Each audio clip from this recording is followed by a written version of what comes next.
Hello, Editing Celia here with just a quick note for you that the beginning of this episode had a little bit of technical issues with the sound. I did my best to cut out the parts that were very wonky, but there are still a little bit of moments in there. So please excuse that. And then we also started recording, and I started recording before Shaté got on the call.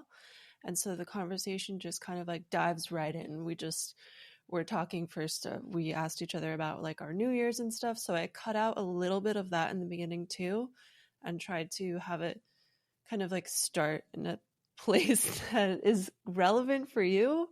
So that's why the episode just kind of starts off. But I hope you enjoy this. I really liked spending this time with Shaté, and be sure to connect with her. There are links in the caption. And yeah, without further ado, let's get into the episode. Thank you so much for being here.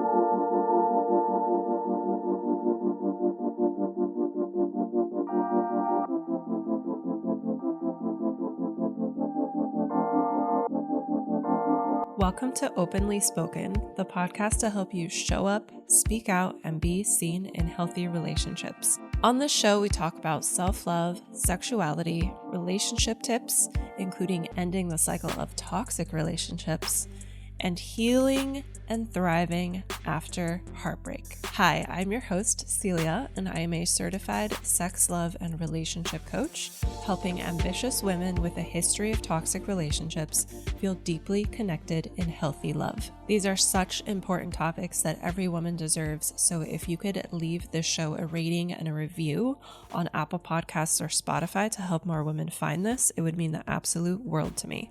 Thank you so much for being here today. Now let's dive into the show.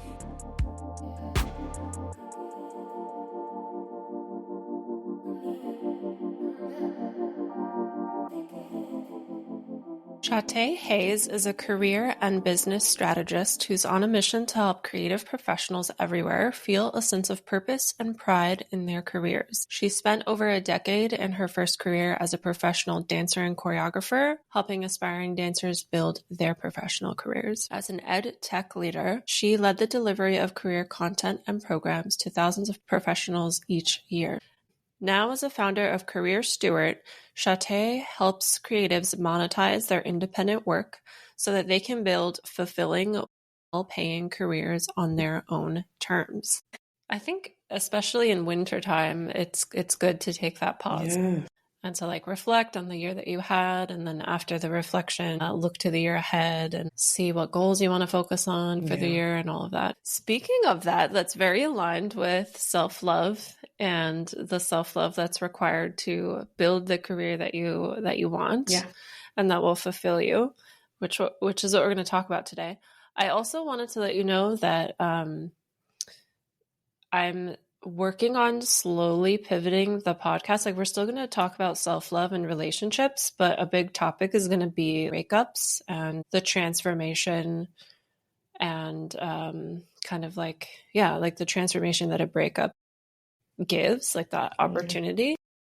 And I think talking about like self-love and building the career you love, like oftentimes, I know I've gone through this before, going through a breakup makes us revamp our entire life, including career. Yeah. So I'm curious, as I share that, like what comes up for you? So many things. I'm sort of kind of newly going through a breakup of my own-ish. And I don't know that it's something that I'm ready to talk about just yet, because I'm still processing my thoughts and feelings and what's happening. Yeah. And sure. I will say that you're right. Like most major life changes impact our career in some type of way.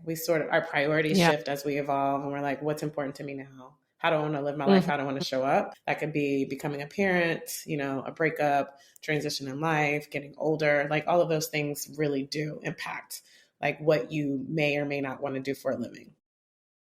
Yeah, for sure. Especially when it's a transition that's kind of like difficult, because then we're looking for like, what are the things that are going to fulfill me and make me happier? And I feel like career is a very maybe like tangible place where you can kind of be like, all right, if I take this step and that step and like get this degree or that certification, or it's kind of, it feels like it's easier to like control in a way. Yeah, for sure. So there's a question that I usually ask people at the end, but I feel like it'd be helpful to start with this question because of our topic. And that question is, what does self-love mean to you? Are we just going in there? We're jumping right in? Yeah. Okay. What does self-love mean to me? It means that I see myself. It means that I'm giving myself grace. It means that I'm honoring who I am authentically and sort of allowing an expression of that authentically. I think it's also so much about acceptance. Like if I love myself, I accept myself. If I love myself, I honor myself. If I love myself, right, you insert all of these other actions, that you would do to extend outwardly. It means that you're doing those things for yourself as well. Yeah. And how has your journey with that self-acceptance been? What has that looked like for you? Yeah, it's been an interesting one. I think probably in the past couple of years, I've come to more self-acceptance than I have had in my entire life. And I think it's because of life and therapy and, a whole bunch of things, spiritual journey. I can say, I've always been really, really great with, throughout my life, accepting other people, loving other people, seeing other people. And then I've always been the hardest on myself. I don't know, there's some theories where like I grew up, as a dancer, and so much of that practice is critique, right? Your body, you're looking at yourself all the time. You're doing this wrong. Fix this, do this better, make this higher, be slimmer, your face needs to be better, go harder. If you're injured, take a beat, do it again, right? So there's so much of that is just about criticism. And I think, I don't know if that played a role in me, doing it to myself, right? Just like, let me fix it before someone else can.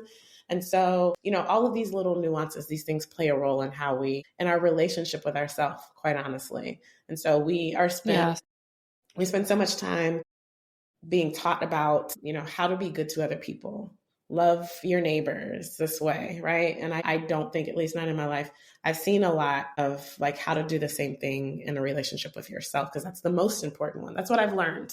That's the most important one. Yeah, and I think I totally agree. And I think the more we can get closer with ourselves and make that relationship with ourselves something that's more harmonious, then that whole external thing of loving others becomes even better. Exactly. Because it comes from this like place of overflow. Yeah, 100%. My therapist says, speaking of that term, overflow, you fill your cup, right? What's in the cup is for you. The overflow is for everybody else. So, yeah. Yes. Yeah. Yeah. That saying is like so cliche, but it's true. It's facts. Yeah. And we say it for a reason because it is a fact. Absolutely. Yeah. Exactly. Yeah. I was going to ask you about something that you mentioned before, the self, like that relationship with self being the closest. Oh no, I was going to reflect actually.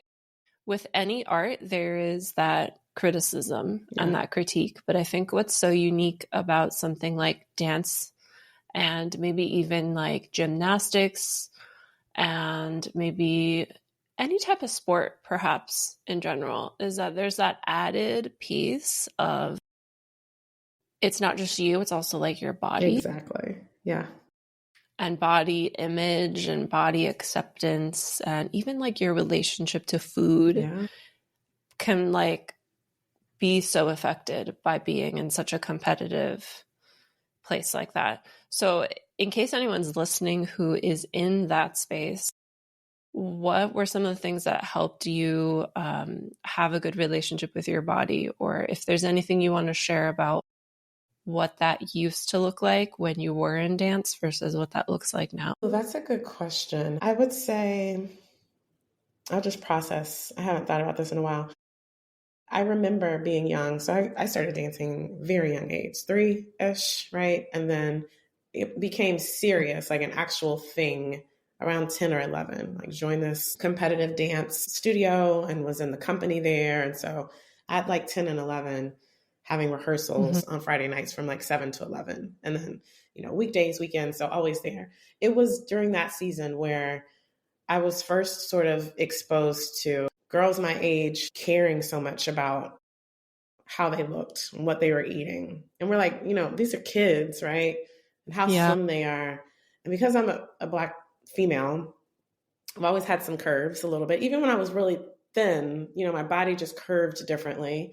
So I remember feedback in ballet classes, for example, about, there are certain lines that you have to achieve, and maybe a little bit of extra, coaching or pushing or notes probably is a better word around like what my body should be doing versus what it wasn't. I will say I'm fortunate enough that I'd never felt abused in that way, or maybe I was oblivious. It's not like Dance Moms style. No. Was that the show? Dance Moms is definitely where this lady's like screaming at these children. Yeah, that was not my experience unless I was just oblivious to it, or unless my mom was just like shielding me from it. And maybe it wasn't my experience. Maybe I didn't let it get in because ballet was not ever my favorite, right? So I was always a rhythmic style person. So jazz, tap.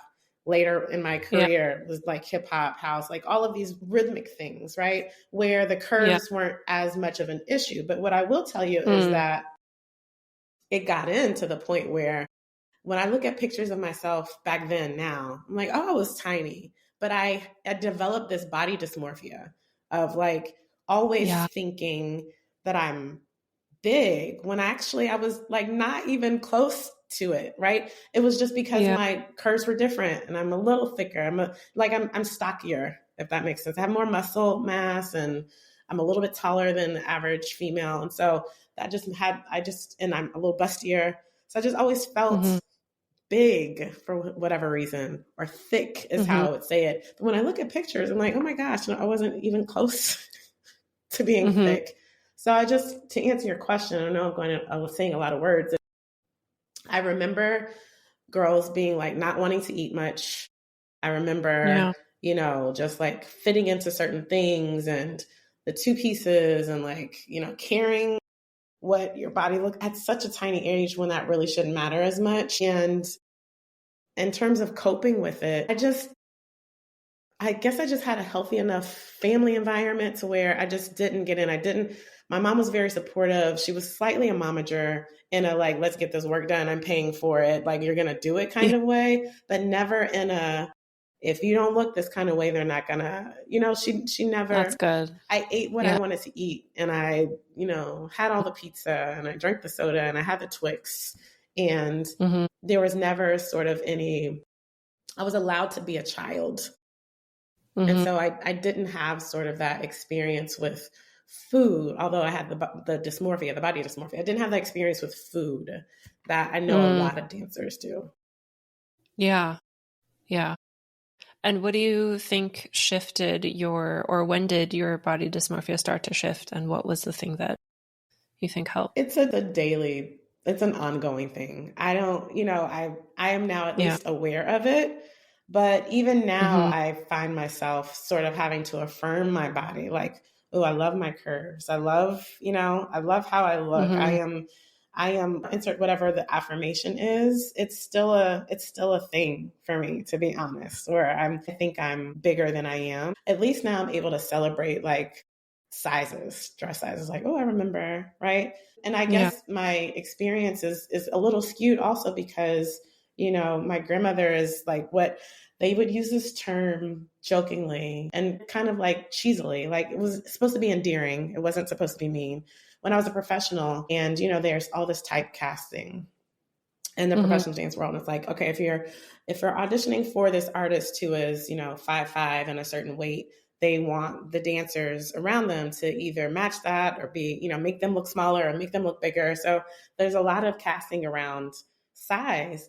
And there were so many jobs where, there were so many jobs where it's like, okay, you can't be taller than 5'5". We need, X Latin, X Asian, X Black, X white, right? So you're sort of, your competition based on what they've said they need to cast for. And I just remember sort of before you even learn any of the choreography being brought out, and it's like, okay, everybody just stand on the line like, you're too tall, you're too tall, you're too tall. All my Amazons, they would call us Amazon. I'm an Amazons. You kind of you're gorgeous, but how tall are you? I'm 5'6". Like, I'm not even that tall.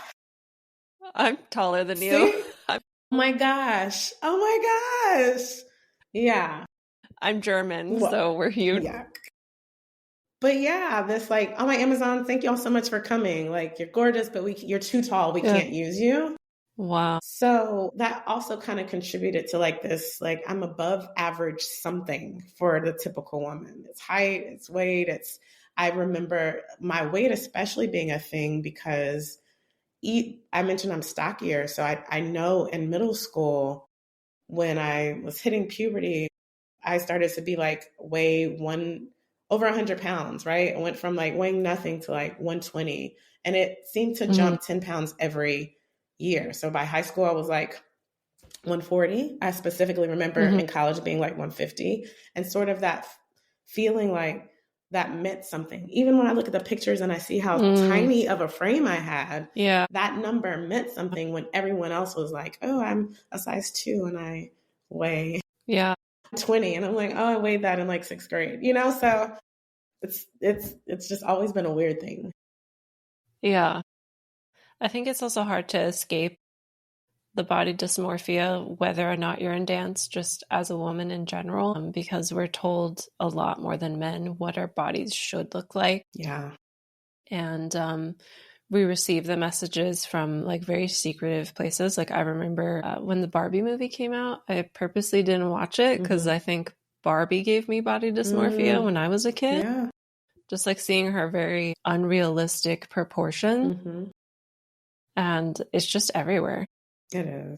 Yeah. I'm sure that it's probably gotten a lot better now because now there's a lot more, like versus when we were growing up, there's a lot more celebration 100%. for a variety of sizes. Yeah, thankfully. Yeah, 100%. And I always look at, music videos or award shows with that lens, like Lizzo and all of her, I know she's had some controversy, but I'll use that as an example. My goodness, like if there were larger women being cast for things, it was intentional. Like we are trying to make a statement and we want this, but it wasn't necessarily the norm. Or if I look at Beyonce's Homecoming, Coachella performance and the range of sizes of all those women, like gorgeous dancers of all different sizes, I was like, oh yeah, that's powerful. And that's how, honestly, it should have always been. But there was a world when, that wasn't really necessarily the case always.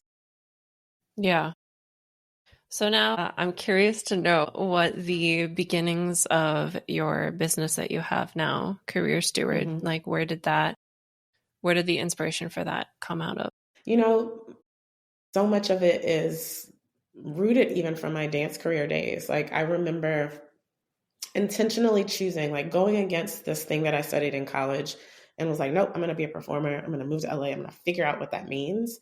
And like doing all the blood, sweat, and tears to figure that out with like no money, no network, no anything to have this career. And I remember just feeling like, oh, everyone should feel this way. Like I made my dream come true. Everyone should feel this way. And it just so happened that I had an opportunity on a whim in grad school. I was studying to get a master's in dance. And the department chair comes in 5 minutes before class starts and is like, hey, we have this career course for undergrads.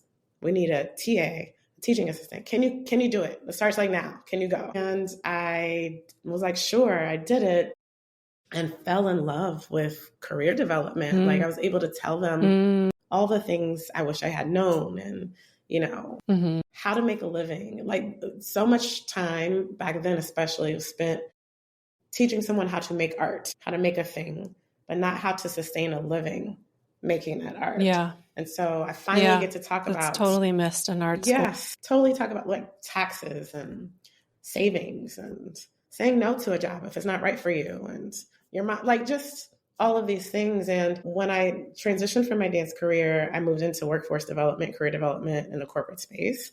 And then I was like, no, I want to go back on my own and like keep doing this with creatives. And so, yeah, here I am with Career Steward, sort of this fusion of, all the parts of me, quite honestly, in service of helping more people feel a sense of like pride and purpose in what they do every day for a living. So then do you work with just creatives in general now, or do you work with dancers? I work with creatives in general. Okay. There are a larger portion of the folks who are connected to me who, found me through my days of like writing about dance stuff. So dancers are definitely still heavily represented, but it's all creatives. And then I also work with nonprofits who are kind of focused on professional development in some way, not necessarily in the creative space. And I kind of help support some of the content and programming in that lane, but all around the lens of helping someone grow their body of work. Okay.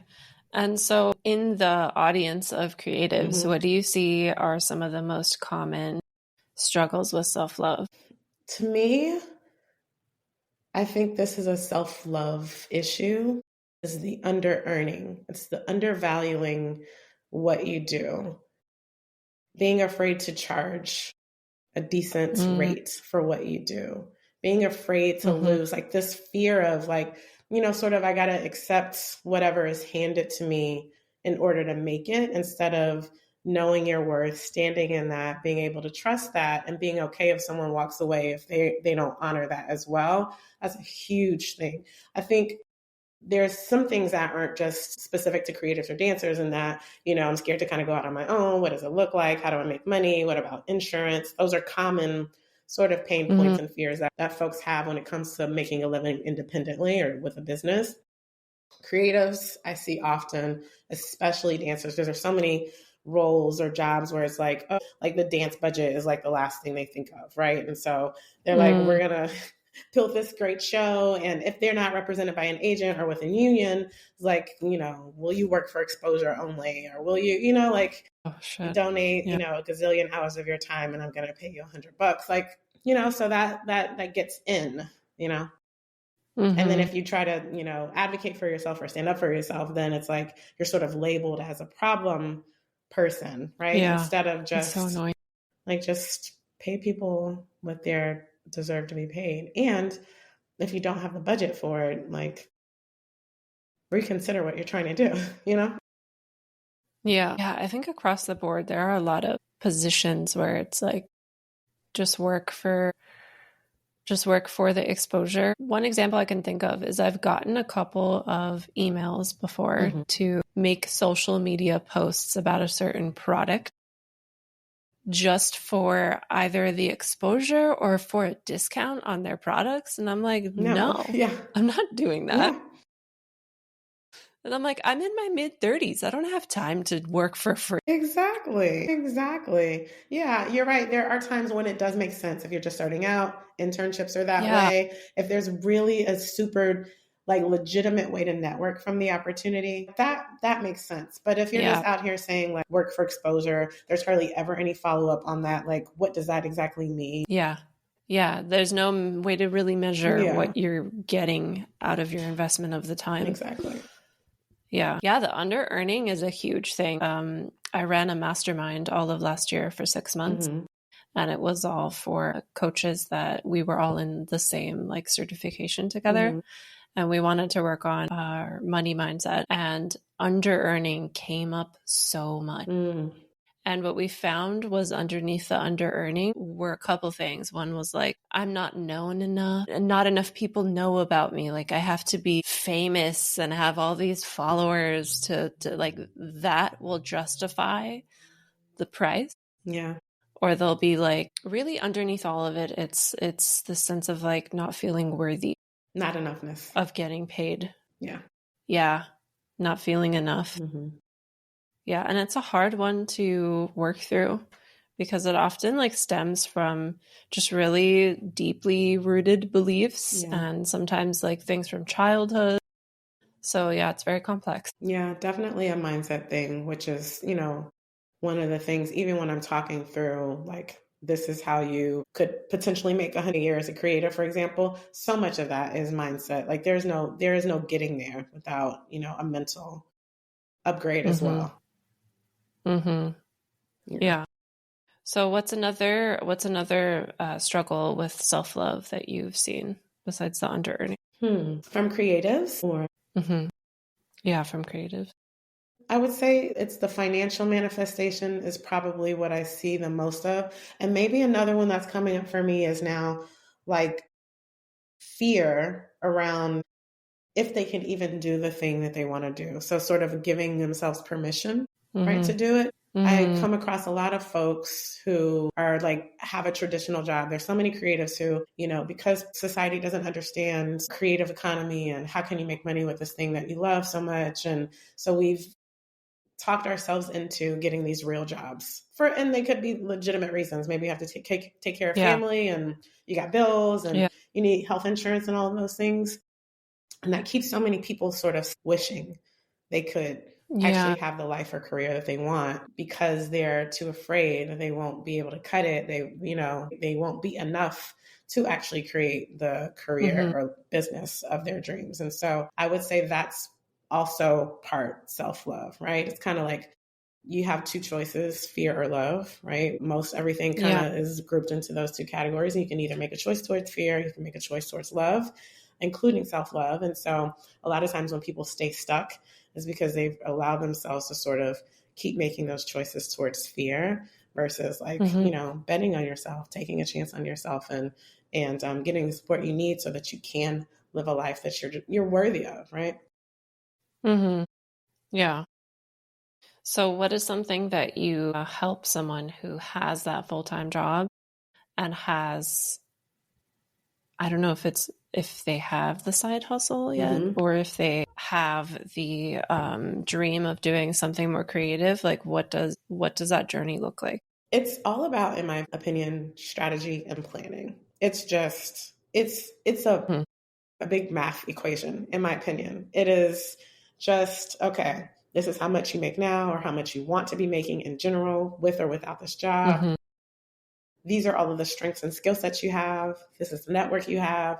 Now, what's the right combination of strength, skills, packaging that in a certain way, the strategy around pricing it, and then how much of those do you need to sell to then make this number over here that we already have. And so it's making the numbers make sense and giving folks Mm-hmm. like a very tangible, applicable way to walk it out so that it doesn't feel so in the clouds and out of reach. And, it feels more attainable when you're able to just Mm-hmm. break it down in that way.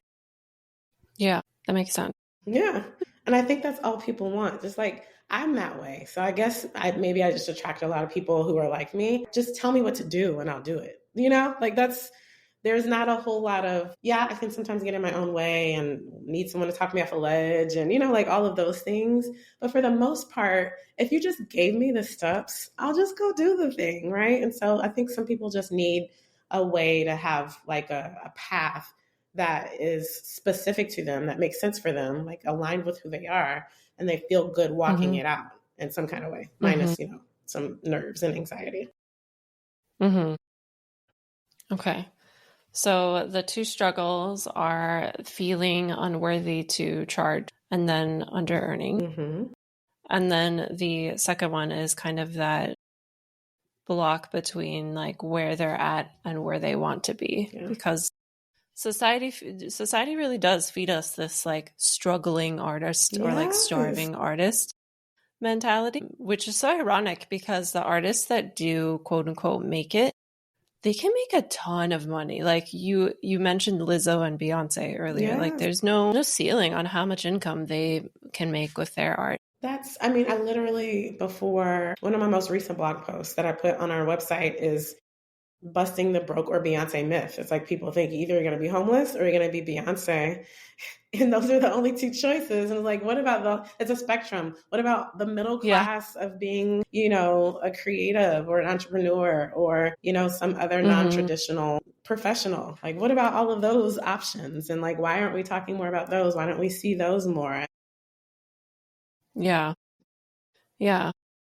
I think our social media feeds can be to blame for that because they just show the most luxurious things. Yeah. Usually. People are selling dreams out here, which is, how people sell. I get it. But the dream can look differently. Yeah. Mm-hmm. For some people.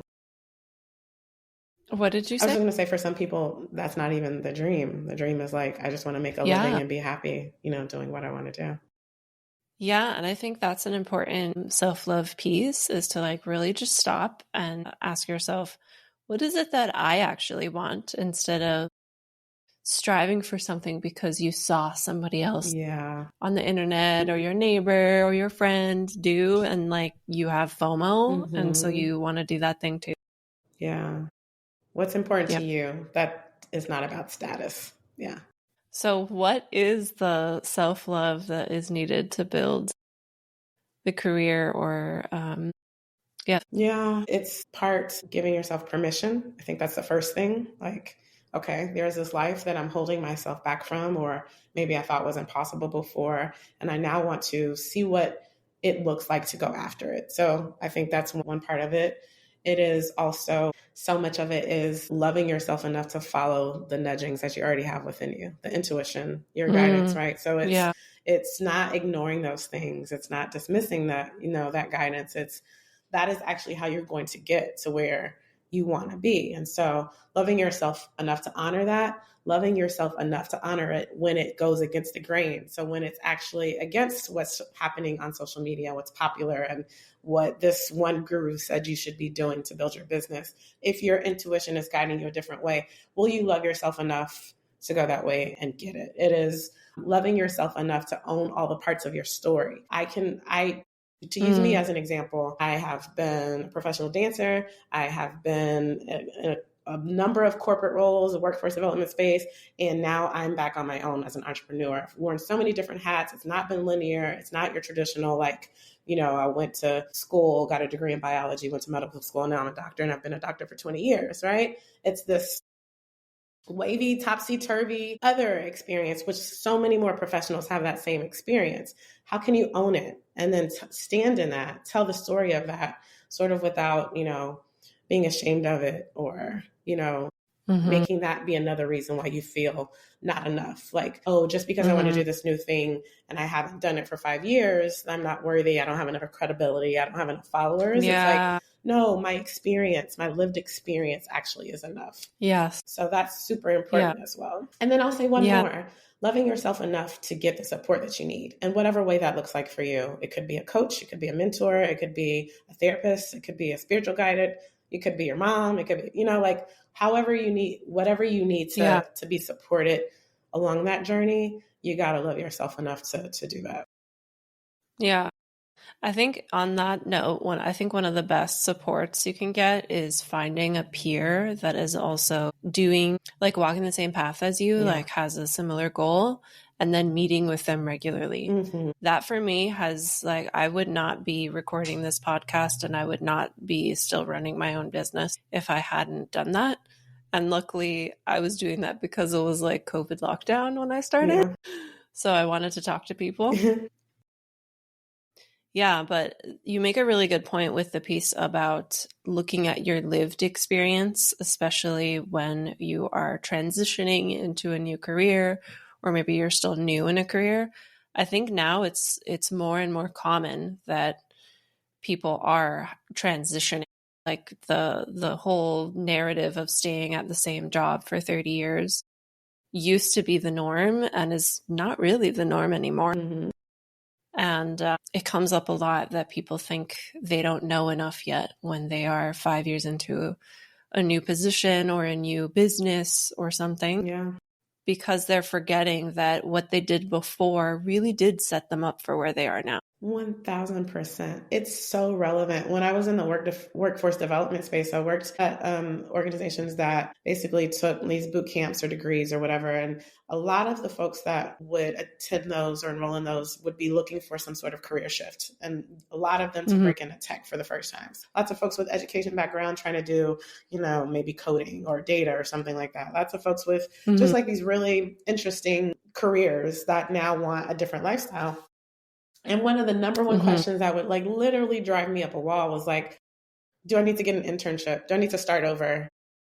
This person who was in their 40s, do I need to find an internship now to break into this new field? And I'd be like, oh my gosh, no, you don't. Don't say that. Do not look for an internship.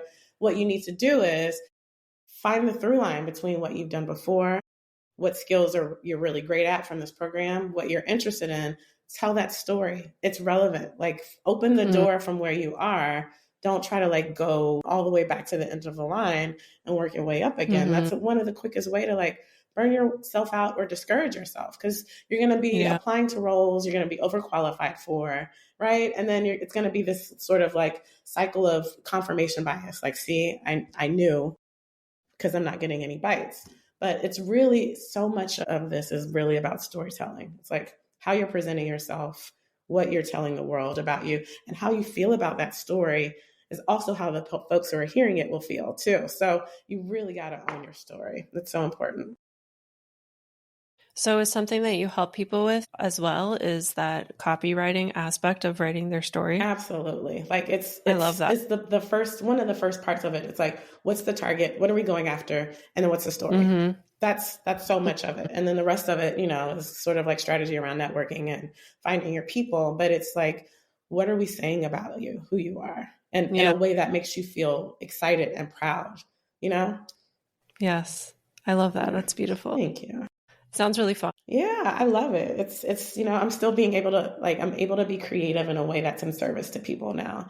Not that performances weren't, usually it's about, telling a story in a different way, or a product, selling a product, or, sales for a company. It's like that kind of storytelling. But to be able to help people tell their own stories in a way that lights them up is just, it's powerful. It's not something that I could have.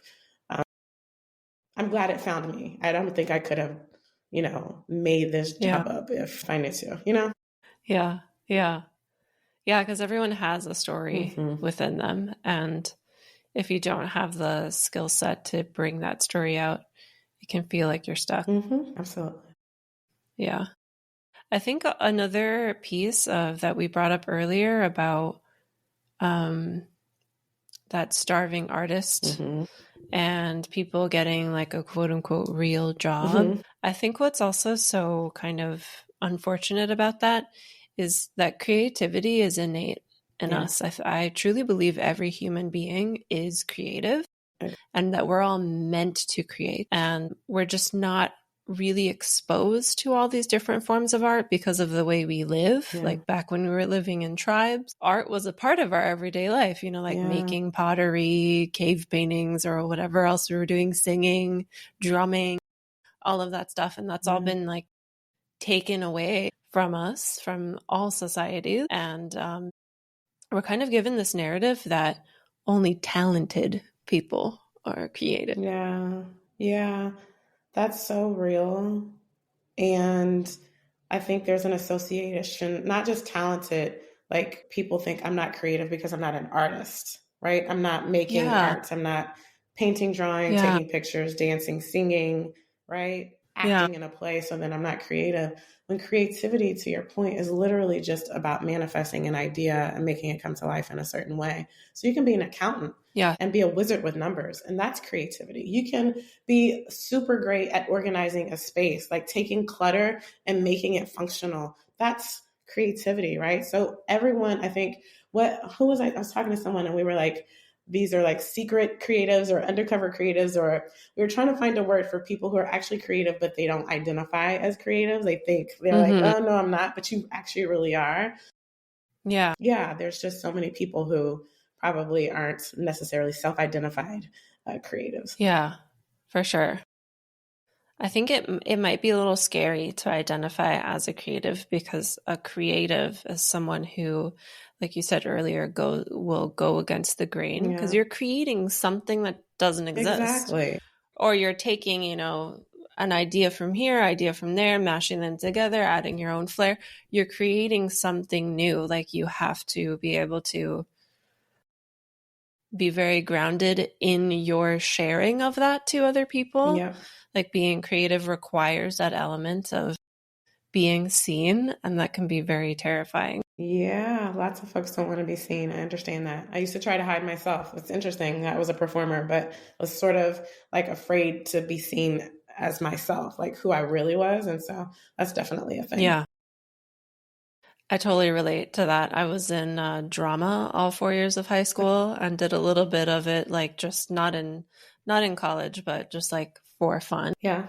And I found it was a lot easier to show up on stage as a character with a script than it was to do something like this, where I'm talking on a podcast and I'm like myself. Yeah. Sometimes art can be something to like, you are still being creative and you're kind of hiding in it. Yeah. It's interesting, right? I totally agree. For me, it was, I could perform in front of like a million strangers. Literally, like, I don't care how big the crowd is, how big the stage is, put me on it and I'm good to go. But when I had to perform in front of people who knew me, my peers, it was like, I hate it so much, I don't want to do it. Like, you can see me, right? And so, yeah, there's definitely something about like hiding even in plain sight, you know? Yeah, hiding in plain sight. I also find it, I love singing, but I find it so much easier to sing in like a group. Yeah. And solo singing. I've done it once. I've done like a musical improv performance for a class I took, and that was fun. But don't ask me to sing just by myself, but we could sing together. Exactly. I know the feeling. Actually, that's gotten better over time. Because I have to sing sometimes for some like women's circles that I host. Well, I hope I get to hear one of those one day. Yeah, that would be fun. Yeah. So is there any other self-love kind of, like a self-love toolbox or self-love must-have that you think is very powerful for getting people to build the career that they love? I'll just use things that have worked for me. I think journaling is super powerful in terms of helping you to process and make sense of what it is that you're feeling and, make sense of it in interesting ways. Affirmations are going to always be one of my favorites, and not even just affirmations in terms of mantras, but like your self-talk, like how you're talking to yourself, about your life, making sure that that is affirmative. It's affirming what you want, because you will have what you say. So, and you will have what you think. So if you think you can't get it, if you think that you're not enough, if you think you're not worth it, and you act accordingly, your reality is going to manifest that. Your reality is going to be that. And so how can you make all the things you think and say affirmative of where you're trying to go? I think that's really important. And then all the other, I think, things that I do are sort of tools of self-love and self-practice of that. Therapy, massages, spiritual practice, my walks in nature, like all of that helps me to sort of stay grounded in who I am and, my self-view and my self-worth and how I show up in the world. Love that. How about you? What are yours? What's your tool? I love sound baths. Okay. Like, I like going in person is the best, but there's also a ton on YouTube, and I have a couple of instruments myself. I like it because you get to just lay down and listen. And if you're playing the instrument yourself, you just can't help but be super present with the sound. I just bought a book that's like a whole guide to sound healing, because I would love to facilitate sound baths in the future after almost like 10 years of being obsessed with going to them myself. Yeah. That sounds like a natural progression. Also, by the way, I hope you never say that you're not a creative, because I just heard in the past like 2 minutes that you were in plays, that you sing and you play instruments. And so you've got like a, triple threat situation going on over here. Oh, thank you. For me, my creativity has definitely shifted over the years, and that's been like a hard thing to accept. For example, I like to joke that I was born with a crayon in my left hand, because I was drawing all throughout my childhood, all throughout teenagehood. But then when I was in an illustration class in school, I studied fashion design. That was when drawing became homework. So it was no longer fun. And then as I've gotten older, because it's been like over 10 years since I've been in college, I've realized that my art was my form of self-therapy when I was a kid, because I came from a like dysfunctional household. And the art was like what I needed to feel whole and to feel safe and to process emotions and to express myself. Because that was the page and the crayon, and then later the charcoals, the paints, like all the mediums. That was my safe space to express. And now the way I am creative has nothing to do with drawing. But it's still there. So I think it's important. Yeah, it's still there. I think it's important to know that your creativity might shift over the years, and it probably will shift over the years. Yeah, that's good. Yeah. So I'm curious to know how you went from, because we talked about wanting in the past to kind of hide, Mm-hmm. and how creativity requires that element of being seen. Mm-hmm. I'd love to know what has helped you feel comfortable in being seen. I've gone through some sort of like radical awakening in the past year or two, unprompted. It was not intentional. It's just kind of, I don't know if I had gone through enough therapy sessions and faced enough of, things that maybe I was not facing to like, I wouldn't even say that it was overnight. It was like this gradual sort of, Gradual. like, okay, I'm not hiding anymore kind of thing. And quite honestly, it really all goes back to self-acceptance and self-love. I was so afraid to be judged and criticized and abandoned, quite honestly. Like, if you disagree with me even, and there's a chance that you might leave, then that's how my people pleasing shows up, right? Perfectionism even is a symptom of that. And so when I became okay with me, like anchoring in me, accepting me, who I am is good enough, is worthy enough. Like, I don't have to do another thing, get another accomplishment to be more lovable or more enough than I am in this moment. When I started to really sit in that and own that and accept that, then what other people thought started to matter less to me. And that allowed me to sort of be seen more authentically, to stop hiding, because I was okay with what I was sharing then. For whatever reason, the hiding was some sort of like, I actually don't feel quite, there's some anxiety about who this person is. And why am I so different? Why do I think this way? Why am I, why do I not fit the mold in a certain way? Why do I always have to be different, right? I cared so much about being othered and just was always trying to just like fit in. And to a certain point, I was like, you're probably just not meant to fit in these ways. Maybe you should just use that, So it was really just a journey of me accepting me and who I am. And that really allowed me to then start to show up. That's so interesting, because what I am hearing is like, and I completely went through this journey myself as well, that there's this, before we have this self-acceptance, there's this desire for acceptance outside of us before we have given that to ourselves. Yeah. But once we give it to ourselves, we no longer need it from outside of us. Exactly. Yeah. Like you said, what other people thought mattered less. Mm-hmm. Yeah. Yeah. There was this podcast host, and I think this is her whole premise, her whole mantra, but when she signed off the show, she said, don't forget to love yourself so much that love from other people is just icing on the cake or something like that. It's a bonus. And I was like, I love that so much. It's like, that's the vibe. That's exactly it. Like, you got to love yourself so much. Like, yes, I think it's nuanced. Like, I'm going to always want love for my family, my mom, my dad, my brother, right? Like, that's going to always matter to me. But generally speaking, I got to love myself so much that, acceptance, validation from other places is not really as important. Yeah. Yeah. I feel like that can kind of tie into that piece about one of the support things you mentioned was like asking for help. Yeah. And I feel like maybe when we are in these self-development spaces that are telling us, love yourself so much that love from other people are just the icing on the cake, or the opinions of others don't matter, I wonder if that also feeds into it being hard to ask for help. I don't know, because I think asking for help is a form of self-love. It's showing that you don't have to do it all.